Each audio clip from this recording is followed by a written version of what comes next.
नमस्कार, मेरा नाम है रोहित पांडे और ऑफ इंडिया की स्पेशल सीरीज कथा मंजरी में आपका स्वागत है। कथा मंजरी में आज हम जानेंगे एक ऐसे सम्राट के बारे में जो एक किसान परिवार में जन्मा था, लेकिन इसके बावजूद जब उससे धर्म और राज्य की बदहाल स्थिति नहीं देखी गई तो उसने खुद ही एक सेना तैयार की और उस समय दुनिया का जो सबसे ताकतवर सम्राट था उसका वध करके सनातन को पुनर्जीवित किया और एक कल्याणकारी राज्य की स्थापना की।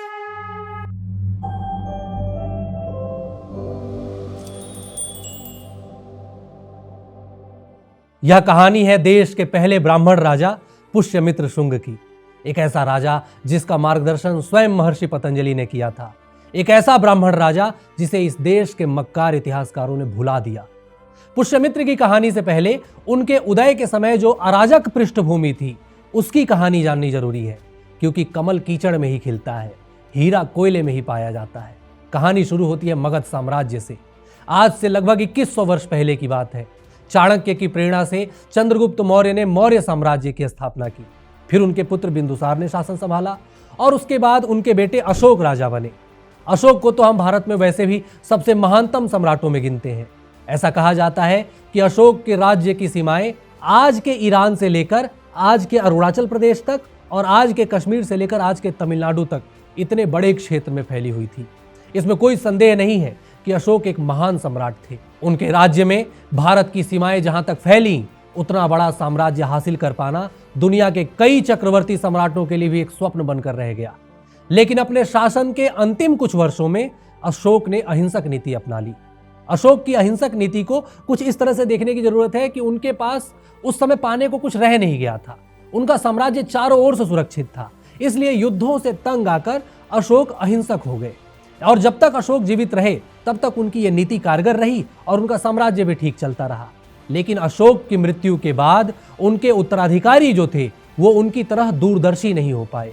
उन उत्तराधिकारियों ने एज इट इज अहिंसा को और बौद्ध धर्म को अपना लिया और वहीं से मौर्य साम्राज्य का कोलैप्स होता गया। राज्य के कोष से बौद्ध मठों को दान दिए जाने लगे। जिस राज्य का खजाना सैनिकों को वेतन देने में और प्रजा के कल्याण में इस्तेमाल होता था, उसी राज्य का खजाना बौद्ध धर्म के प्रचार प्रसार में खर्च होने लगा। वह राज्य जिसकी सीमाओं के सामने हिमालय और हिंद महासागर भी बौने लगते थे, वो राज्य अपनी अहिंसक नीति के कारण और अपने खराब राजाओं के कारण टूटने लग गया। सेना कमजोर हो गई थी, इसलिए कोई टैक्स भी नहीं देता था, क्योंकि सेना का डर ही नहीं रह गया। सैनिकों को वेतन भी नहीं मिलता था, राज्य की प्रजा बेहाल थी और राज्य का सारा खजाना बौद्ध मठों के विस्तार में इस्तेमाल किया जा रहा था। अब जाहिर सी बात है, जब साम्राज्य कमजोर होगा तो साम्राज्य पर आक्रमण भी होंगे। जिस मगध साम्राज्य ने सिकंदर और सेल्यूकस जैसे लोगों को पराजित किया था, वही साम्राज्य अब विदेशी आक्रमणकारियों के डर में जीने लग गया। अशोक की 3 पीढ़ी बाद जब वृहद्रथ मौर्य सम्राट बना तो उस समय तक मौर्य साम्राज्य की स्थिति बिल्कुल दयनीय हो चुकी थी। अशोक के रहते जिन यवनों की हिम्मत नहीं होती थी कि वो भारत की ओर आंख उठाकर भी देखें, वही यवन वृहद्रथ के मौर्य सम्राट बनने के बाद मगध के कई भाग पर अधिकार कर चुके थे और मगध सम्राट वृहद्रथ उसका सारा ध्यान विलासितापूर्ण जीवन तथा बौद्ध मठों को दान देने में लगा हुआ था। पुष्यमित्र का उदय इन्हीं परिस्थितियों में हुआ। जब वृहद्रथ मौर्य सम्राट थे तो उस समय पुष्यमित्र युवा थे। पुष्यमित्र को यह लगा कि मगध के पास इस समय सेना नहीं है। यदि यवन आक्रमण करेंगे तो मगध हार जाएगा और यहाँ की प्रजा पर अत्याचार होगा। अब चूंकि मगध की प्रजा बहुत समृद्ध थी, उपजाऊ भूमि होने के कारण अनाज की कोई कमी नहीं थी और मगध की जो कृषकों की स्त्रियां भी होती थीं, वो भी स्वर्ण और रजत के आभूषणों से लदी होती थी। कोई विदेशी व्यापारी जब मगध के गांवों से होकर गुजरता था तो निःशुल्क भोजन और आतिथ्य पाकर मगध की समृद्धि पर चकित रह जाता था। विदेशियों के मन में ईर्ष्या उत्पन्न होने लगती थी और यही ईर्ष्या मगध पर विदेशी आक्रमण का बीज बन जाती थी। किंतु मगध के राजाओं ने अपनी लंबी सुदृढ़ भुजाओं में चमचमाते खड्ग हमेशा तैयार रखे थे ताकि कोई विदेशी हमारी स्त्रियों के ऊपर अत्याचार न कर सके। यही कारण था कि मगध अखंड था, भारत अखंड था। किंतु वृहद्रथ ऐसा प्रतापी राजा नहीं था, इसलिए पुष्यमित्र ने सोचा कि उसे खुद ही प्रजा के बीच जाकर राष्ट्र के प्रति भक्ति का भाव जगाना होगा और प्रजा से यह निवेदन करना होगा कि राष्ट्र इस समय संकट में है, इसलिए किसी वेतन की उम्मीद किए बिना प्रजा अपनी इच्छा से मिलिट्री ट्रेनिंग ले। आप सोचिए, एक गरीब ब्राह्मण युवा जिसके पास ना कोई धन संपत्ति थी, ना कोई राजपद था, उसके बावजूद उसने हर व्यक्ति के पास इंडिविजुअली जाकर राष्ट्र की रक्षा के लिए निवेदन किया और राष्ट्र की सीमाओं की रक्षा के लिए एक सेना तैयार की। अब यहां पर कहानी में एक एंगल आता है। कोई भी क्रांति जो होती है वह जब धरातल पर उतरती है तो उस क्रांति के पीछे एक विचार होता है। वह विचार जो व्यक्ति देता है वह व्यक्ति ही उस क्रांति का जनक होता है। जब चंद्रगुप्त मौर्य के नेतृत्व में मौर्य साम्राज्य की स्थापना हुई थी तो उस साम्राज्य की स्थापना को अपना विचार दिया था चाणक्य ने। इसलिए आज भी विद्वानों के बीच में चंद्रगुप्त से ज्यादा चाणक्य की विद्वता को महत्व दिया जाता है। ठीक वही पुष्यमित्र शुंग के साथ भी हुआ।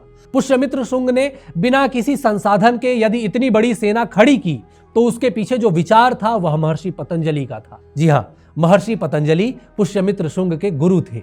महर्षि पतंजलि को भारत के सबसे बड़े व्याकरण शास्त्रियों और योगाचार्यों में गिना जाता है। उनके मार्गदर्शन में ही एक गरीब किसान का बेटा पुष्यमित्र 2 लाख की सेना खड़ी कर पाया। अब यहां पर एक एंगल राजद्रोह का भी आता है। राजद्रोह इसलिए क्योंकि आज के जमाने में भी जब आप अपनी सेना बनाएंगे तो इसका मतलब तो यही हुआ कि आप देश के विरुद्ध विद्रोह कर रहे हैं। तो उस जमाने में जब पुष्यमित्र शुंग अपनी सेना बना रहे थे तो उनके मन में भी यह दुविधा थी कि कहीं वह राजद्रोह तो नहीं कर रहे, और उस दुविधा को महर्षि पतंजलि ने दूर किया था। पतंजलि ने पुष्यमित्र से कहा था कि राजा किसी राज्य का प्रतीक नहीं होता, बल्कि राज्य का प्रतीक वहां की जनता होती है, और एक व्यर्थ के मुकुटधारी तथा अपने को सम्राट कहने वाले अहिंसक मूर्ख को राज्य का प्रतीक बिल्कुल नहीं मानना चाहिए।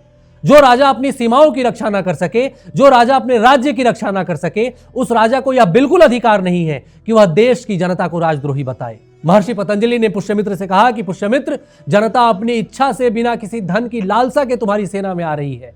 तुम्हारा जन्म ही राज्य के कल्याण के लिए हुआ है। तुम अपनी निडरता में ब्राह्मण हो, तुम अपने शौर्यता में क्षत्रिय हो, धन एकत्र करने में तुम वैश्य और प्रजा की सेवा करने में शूद्र के समान हो। तुम्हारे अंदर संपूर्ण सनातन है पुष्यमित्र। तुम भारतवर्ष के सम्राट बनने के योग्य हो। इसलिए अपने मन से इन शंकाओं को निकाल फेंको और जाकर मगध तथा सनातन का उद्धार करो। अपनी ओजस्वी शैली से महर्षि पतंजलि ने पुष्यमित्र शुंग का हर समय मार्गदर्शन किया। बहरहाल, महर्षि के मार्गदर्शन से मगध को बचाने के लिए सेना तैयार हुई। जब सम्राट वृहद्रथ को यह पता चला कि किसी युवक ने राज्य में एक सेना तैयार कर ली है तो बौद्ध धर्म तथा अहिंसा के प्रभाव में जकड़े हुए सम्राट वृहद्रथ ने आदेश देकर पुष्यमित्र को अपने पास बुलाया। अब राजा का आदेश था तो पुष्यमित्र को जाना भी पड़ा। पुष्यमित्र वैसे भी राज्य के विरुद्ध विद्रोह नहीं करना चाहते थे। उनकी यही इच्छा थी कि मगध साम्राज्य में सेना फिर से पुनर्जीवित हो और यवनों के आक्रमण से मगध को मुक्ति मिले। इसलिए पुष्यमित्र ने सोचा कि वह अपनी पूरी सेना महाराज के चरणों में समर्पित कर देंगे और महाराज के नेतृत्व में यवनों को मगध से भगा देंगे। लेकिन महाराज वृहद्रथ तो बौद्ध मठों के प्रभाव में अहिंसा के मूल्यों में जकड़े हुए थे। उन्होंने पुष्यमित्र को अहिंसा और युद्ध न करने का उपदेश दिया। उन्होंने पुष्यमित्र को आदेश दिया कि मैं तुम्हारी सेना का निरीक्षण करना चाहता हूं। पुष्यमित्र ने आदेश का पालन भी किया। पुष्यमित्र अपनी सेना के साथ राजमहल के सामने पहुंचे और सम्राट वृहद्रथ अपने अंगरक्षकों के साथ उस सेना का निरीक्षण करने लगे। और यहां पर एक मिसकम्युनिकेशन हुआ। पुष्यमित्र ने अपनी सेना को यह आदेश दे रखा था कि जैसे ही सम्राट वृहद्रथ आएंगे पूरी सेना सम्राट वृहद्रथ का जय जयकार करेगी। लेकिन सेना पुष्यमित्र के लिए लॉयल थी, इसलिए सेना ने वृहद्रथ की बजाय पुष्यमित्र की जय जयकार करनी शुरू कर दी। अब जाहिर सी बात है सम्राट को इस बात का बुरा लगेगा। वृहद्रथ ने गुस्से में आकर अपने अंगरक्षकों को यह आदेश दिया कि वो पुष्यमित्र का वध कर दें। लेकिन गीदड़ों का झुंड भला शेर को कहां मार पाता है। पुष्यमित्र ने महाराज वृहद्रथ के अंगरक्षकों को मार गिराया। वृहद्रथ ने फिर पुष्यमित्र से चीखते हुए पूछा कि किसकी अनुमति से तुमने यह सेना तैयार की है? मैं एक राजा होने के नाते इस सेना को भंग करने का आदेश देता हूं।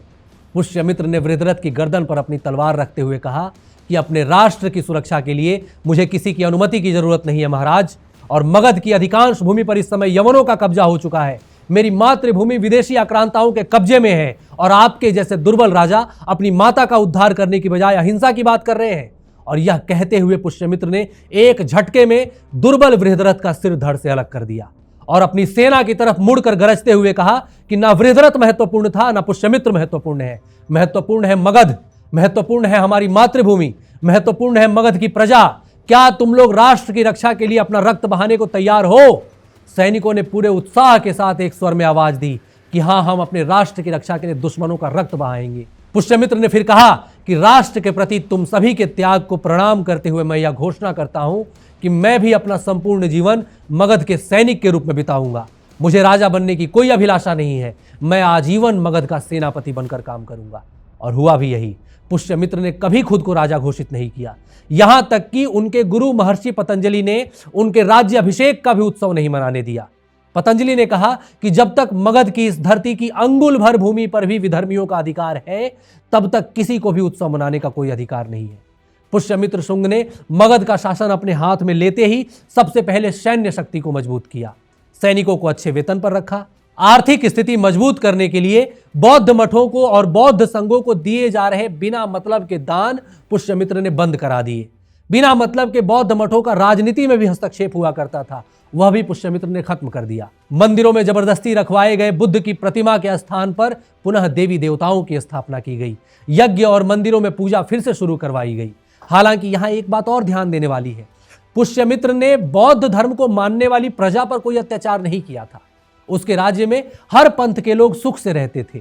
पुष्यमित्र ने जिन बौद्ध मठों को नष्ट किया, उसके पीछे की कहानी इतिहासकार छुपा ले जाते हैं। हुआ यह था कि जब पुष्यमित्र ने बौद्ध मठों को राज्य का संरक्षण देना बंद किया और उनको राज्य के खजाने से पैसे देना बंद किया, तो मुफ्त की मलाई खाने की आदत पड़ जाने वाले बौद्ध मठ राजनीति के अखाड़े बन गए। और जब यवन शासक डिमेट्रियस मगध पर आक्रमण की योजना बना रहा था, तो कई स्रोत तो यह भी बताते हैं कि बौद्ध मठों ने मगध और पुष्यमित्र के खिलाफ उन विदेशी आक्रांताओं की मदद की थी। उन्होंने अपने मठों में विदेशी सैनिकों को छुपाया था। पुष्यमित्र शुंग को जब बौद्ध मठों के इस षड्यंत्र का पता चला, तो उसने बौद्ध मठों की तलाशी भी करवाई थी, और जिन जिन बौद्ध मठों में यवन सैनिक छिपे हुए मिले, वहां यवनों के साथ साथ उन गद्दार बौद्धों का भी सिर काट दिया गया। उन बौद्ध मठों को जमींदोज कर दिया गया। आप सबको याद होगा, कुछ साल पहले भारत के जनरल बिपिन रावत ने 2.5 फ्रंट वॉर की बात की थी कि भारत को अपनी सीमाओं पर दो तरफ से, यानी पाकिस्तान और चीन, इन दोनों से तो खतरा है ही, साथ ही साथ एक तीसरा फ्रंट देश के अंदर भी है। और यह जो 2.5 फ्रंट वॉर है, ये आज के जमाने में अगर है तो उस जमाने में भी था। और पुष्यमित्र शुंग ने हमें बताया कि जब 2.5 फ्रंट वॉर होता है, जब राष्ट्र को बाहरी आक्रमणकारियों के साथ साथ अंदर से भी खतरा होता है, तो उस अंदर वाले सांप को सबसे पहले कुचलना चाहिए। पुष्यमित्र ने वही किया। चुन चुन कर उन राष्ट्रद्रोहियों का संहार किया जिन्होंने मगध की प्रजा के साथ छल किया था, जिन्होंने विदेशी आक्रमणकारियों के साथ मिलकर साजिश रची थी। और यह सब करने के बाद पुष्यमित्र ने यवनों पर आक्रमण किया। फिर करीब 1 साल का संघर्ष हुआ और पुष्यमित्र शुंग ने यवनों को मगध की सीमा से पीछे धकेल दिया। उसके बाद जब तक पुष्यमित्र जीवित रहे, यवन सिंधु नदी को पार करने की हिम्मत नहीं दिखा सके। महर्षि पतंजलि के आशीर्वाद से पुष्यमित्र ने एक कल्याणकारी राज्य की स्थापना की और लगभग 35 वर्षों तक शासन किया। पुष्यमित्र ने 2 अश्वमेध यज्ञ किए, जिनमें से एक यज्ञ में तो उनके पुरोहित स्वयं महर्षि पतंजलि थे। अशोक के बाद बौद्ध धर्म के प्रभाव के कारण भारत में वैदिक मंत्रोच्चारण और यज्ञों का होना बंद करा दिया गया था। उसी भारत में अश्वमेध यज्ञ की शुरुआत करके पुष्यमित्र ने सनातन के पुनर्जीवित होने की घोषणा की। पुष्यमित्र का राज्याभिषेक भारत में वैदिक धर्म की पुनर्स्थापना का दिन था। लेकिन आप इस देश के मक्कार इतिहासकारों की मक्कारी देखिए कि जिस पुष्यमित्र शुंग ने सनातन धर्म को पुनर्जीवित किया, उसका उल्लेख भी इतिहास में बहुत कम देखने को मिलता है। इस देश के इतिहासकारों ने पुष्यमित्र को हमेशा निगेटिव चरित्र के रूप में गढ़ा।